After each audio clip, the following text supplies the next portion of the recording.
James, you oversee our M&A team of consultants and accountants and attorneys. Talk to us about the role of a formal valuation and differentiate it from price and what market value really means. Yeah, great question. Valuation is a planning tool. A quote by Brad here on this call.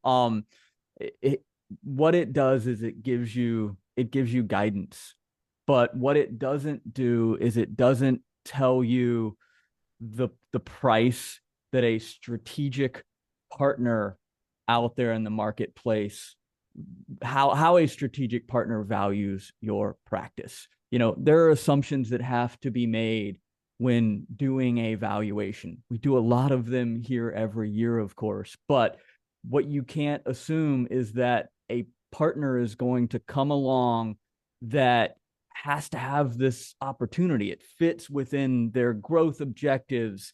They want a presence in your location. You've got a stellar team that fits well culturally with their organization. That is why there is sometimes a disconnect between value and price. And we field this question all the time. And it's a great question to ask, but this is the reason why. And sometimes that differentiator can be 20%.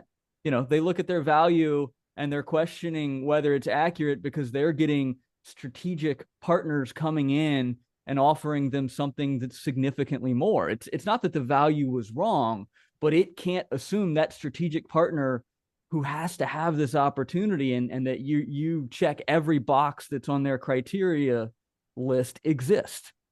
I think it's also important to mention that a valuation is generally presented as a point estimate, and as James said, it's a hypothetical buyer. It can't possibly capture all of the nuance that is involved in a really concerted effort to find the best possible fit. It's not the maximum value you can expect to get from the practice. It's an average of several different approaches based off of a typical fact pattern.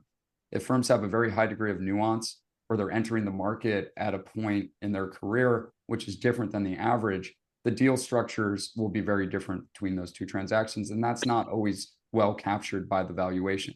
This is why we say it is a planning tool. It can be informative if you do valuations on given intervals. You can see, how am I doing relative to the market? Because you have endogenous and exogenous factors that are impacting that valuation. But in terms of describing it as a highly specific price that you can expect all buyers to pay for your practice, it's probably understating what a true partnership would bring in terms of a deal structure.